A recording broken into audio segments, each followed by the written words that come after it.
Well, hello everybody out there in New Lands, Chris from MajorLegacy.com with another exciting episode of Topher's Log. Now, if you don't know what Topher's Log is, you can go back and watch the first couple episodes. We started back in January. It's just me going a little bit old school, talking on camera for about 10 minutes or so about all the rumors and speculation that people are chattering about for Halloween Horror Nights 29. And you might notice things look a little bit differently. I'm still tweaking things, so do not shoot me. But I'm putting my film knowledge a little bit to the test here. And I went out and I purchased some lights and a microphone so I don't have to scream into the camera like a crazy person anymore. So hopefully it looks and sounds a little bit better. But again, I'm still tweaking things, so bear with me. But for this week's topic, I want to talk a little bit about Blumhouse. Now, Blumhouse, of course, has been a thing for the last couple of years in Halloween Horror Nights, both in Hollywood and Orlando. The last 2 years, of course, we've had the mashup houses, and then we had Insidious a couple years before that. Hollywood has had both mashup houses and soul houses based on Blumhouse, sometimes at the same time, including last year, which we'll get to a little bit later. But the reason why I bring it up is because we talked a little bit about the Warner Brothers and 20th Century Fox situation with Disney a couple weeks ago, and about how it's going to become a little bit harder for Universal to sort of mine these horror properties to bring to the event. And with Blumhouse, Universal has a very good working relationship with Blumhouse, and for all intents and purposes, so does Jason Blum. Loves to work with Halloween Horror Nights, so they've got that going for the studio. And I think that Blumhouse is kind of at least for the next couple of years with the Warner Brothers and Disney stuff or 20th Century Fox stuff. That's kind of their go-to sort of studio at this point, I think, for outside properties. Of course, you've got Paramount. I mentioned another video about Pet Sematary, which I found out was Paramount, or I remembered it was Paramount, because I couldn't remember if it was Warner Brothers or not. But Pet Sematary sort of has the Stephen King thing attached to it as well. Stephen King is a lot more ingrained to Pet Sematary than he has other properties, so I would not expect Pet Sematary to show up this year. So again, Blumhouse is, I would be willing to bet Universal's sort of go-to studio for the next couple years, in terms of mining horror properties. And because of that good working relationship, they probably don't have any, any blockages, to sort of get properties or not. Now, of course, Happy Death Day to You came out this past weekend, specifically on the 13th. And we had Happy Death Day in the Mashup House last year. The problem I see with maybe Happy Death Day coming to the event this year is that if you've seen the movie isn't exactly horror. It sort of takes whatever horror elements that it had in the first movie and does something completely different with the story in this one. This one sort of felt more like an 80s sort of sci-fi adventure comedy, like a Weird Science type thing in a way, where it focused a lot more on the comedy and the science aspect of what was actually happening to Tree in that first movie, why it was happening, so on and so forth.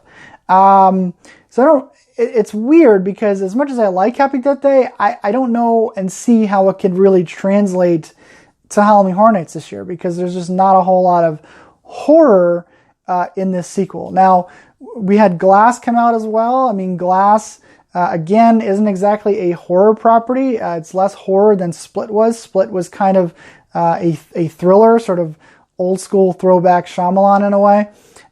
We did have the Halloween movie, of course, come out last year. The problem with that is I can see fans getting all pissed off because we have Halloween again, because Michael Myers and Halloween obviously have been around the last couple of years. Some might say oversaturated the last couple of years at Halloween Horror Nights. However, with all that being said, I would not be surprised if Blumhouse sticks around for quite some time. Maybe to the disappointment of some fans, because the houses really weren't the best of received when it comes to the Halloween Horror Nights fans, specifically the one from last year. I'm one of the few people on the face of the planet who actually didn't hate the house last year. I was a bigger fan of last year's house than I was the house the year before. I thought the mashup house in 2017 was a little bit too much Insidious for my taste. And, Sinister and The Purge were just kind of, thrown into two rooms, and the entire house was basically a mashup of all the Insidious movies.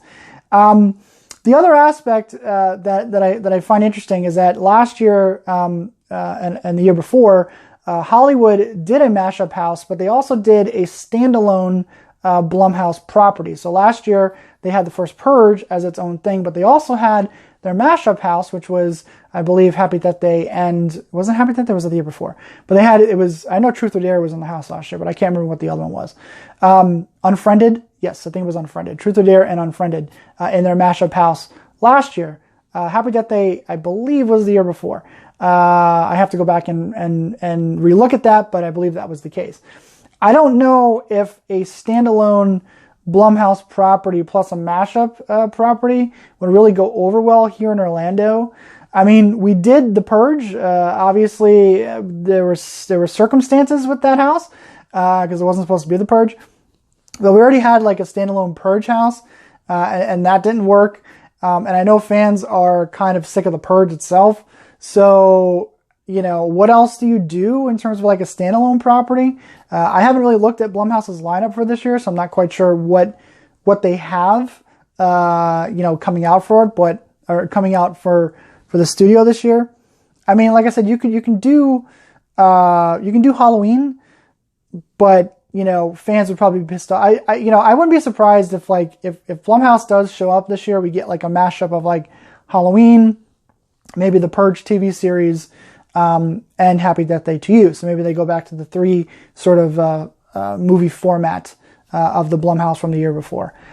I don't know. The point is that Blumhouse is going to be, I think, the studio that they're going to mine a lot from coming, over the next couple years. And given that they've signed that contract, they're like their main distributor now. I would not be surprised if it does stick around for quite some time. I'm not quite sure what the vibe is. I know people are chattering about the Blumhouse, or speculating that Blumhouse is coming back this year in some shape or form, but I don't really know what the overall vibe is of what they expect to be, if it's going to be a mashup, if it's going to be just a Happy Death Day to You. I did see a lot of talk about it just being Happy Death Day to You. And as much as I really liked Happy Death Day to You, I don't really want that, because Happy Death Day to You was not a horror film. So there's not a whole lot of, at least in my mind, it is not a horror film. It is like I said, it is a science fiction comedy adventure with very little horror in it. There are horror elements to it. They don't completely shy away from what started the franchise, but it is taken a turn where it is no longer this sort of Groundhog Day with a slasher in it. It's more this horror comedy stuff. And if you stuck around for a little bit during the credits, you saw where they're looking to take the franchise moving forward here with another sequel. So I don't know. I mean, Blumhouse puts out a lot of films. So they have, you can mine a lot of stuff from Blumhouse, and Universal's not stupid.